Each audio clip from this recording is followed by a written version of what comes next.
Assalamualaikum warahmatullahi wabarakatuh. Nama saya Muhammad Fajal Fadil dari kelas 1C mata kuliah Instrumentasi Klinik. Saya akan menjelaskan alat tentang mikrotom. Mikrotom adalah alat mekanis yang digunakan untuk mengiris spesimen biologis menjadi segmen yang sangat tipis untuk pemeriksaan mikroskopis. Biasanya spesimen jaringan yang akan dipotong ditekan terlebih dahulu di dalam blok parafin sehingga dapat dipegang oleh mesin mikrotom untuk proses pemotongan. Yang selanjutnya itu bagian mikrotom. Secara umum mikrotom mempunyai bagian-bagian yang penting, yaitu skala pengatur ketebalan sayatan. Biasanya terdapat di bagian kanan atas badan mikrotom.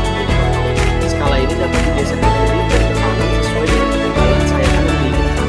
Pisau mikrotom merupakan komponen yang bisa mengukur kualitas sayatan. Pegangan blok jaringan merupakan komponen yang menghubungkan mikrotom dengan blok jaringan yang hendak disayat.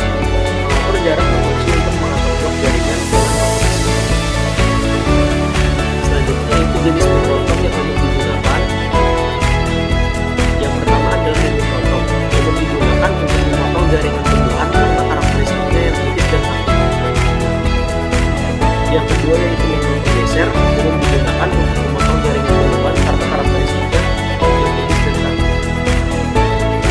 Yang ketiga yaitu mikrotom iris beku, digunakan untuk diagnosis yang bersifat segera. Untuk diagnosis komponen tertentu seperti enzim dan lemak, keuntungan alat ini yaitu waktu relatif tersingkat. Kekurangan dari alat ini adalah jika temperatur kamar terlalu tinggi akan menyulitkan pengambilan jaringan. Yang keempat yaitu mikrotom putar. Alat mikrotom ini adalah yang paling umum digunakan, yaitu banyak dijumpai pada laboratorium untuk sayatan parafilin atau teknik isostat. Yang kedua ini jenis pisau yang digunakan adalah pisau Milesic knife, dan keuntungan alat ini adalah ketahanannya terhadap tanah. Bagian-bagian mikrotom putar.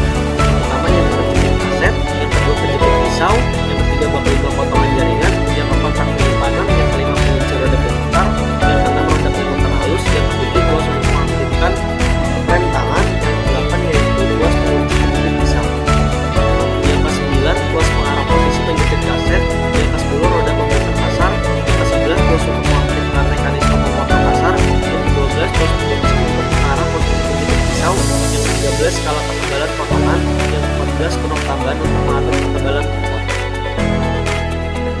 Hal-hal yang perlu diperhatikan sebelum proses pemotongan dalam mikrotom, yaitu pastikan fiksasi dilakukan dengan tepat, pastikan posisi jaringan dilakukan dengan tepat, letakkan mikrotom dan waterbat pada posisi yang sesuai, pergunakan fitur pengaman dengan benar, atur sudut pemotongan pisau, maksimalkan pusat pemakaian pisau, tempatkan kaset jaringan pada posisi yang tepat, waterbat yang digunakan untuk memutar jaringan hasil pemotongan dan akan ditempelkan pada kaca objek harus dijaga suhu airnya.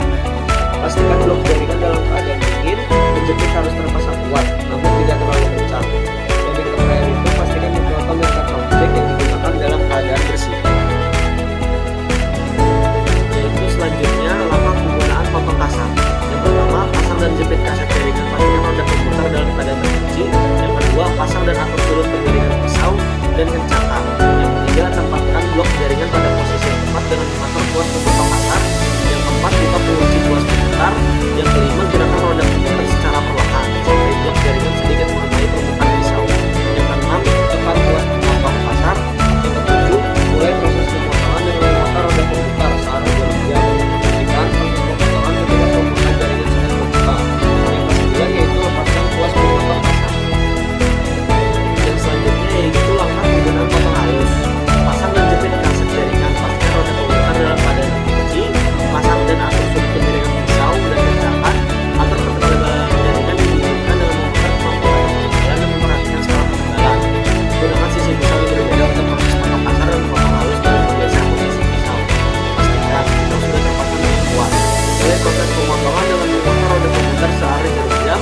Ambil pita jaringan yang terbentuk dengan pinset sesuai kebutuhan dan pindah ke atas waterbat untuk selanjutnya ditempelkan pada kaca objek. Posisikan kembali blok jaringan ke belakang pisau, kunci tuas pemutar. Dan yang terakhir, lepaskan blok jaringan dari penjepit dan ambil dengan blok lain yang akan dipotong. Cara perawatan dari alat ini ialah lepaskan blok jaringan dari penjepit blok, pastikan tuas dalam keadaan terkunci sebelum hal ini dilakukan. Lepaskan dan bersihkan pisau yang telah digunakan dan sisi jaringan yang masih tertinggal. Simpan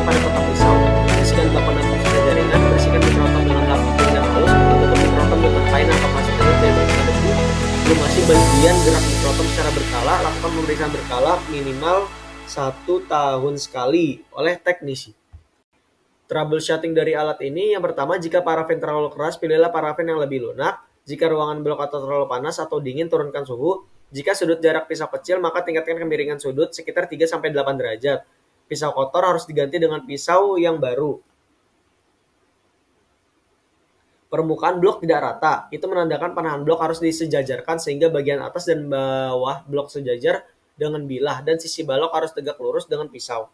Listrik statis, gunakan seprotan anti-statis. Potong pita yang lebih kecil untuk kontrol yang lebih baik untuk menghindari timbulnya listrik statis. Jangan bersihkan mikrotom dengan sering dan atau terlalu kuat. Baik, sekian penjelasan materi dari saya. Kurang lebihnya mohon maaf. Wassalamualaikum warahmatullahi wabarakatuh.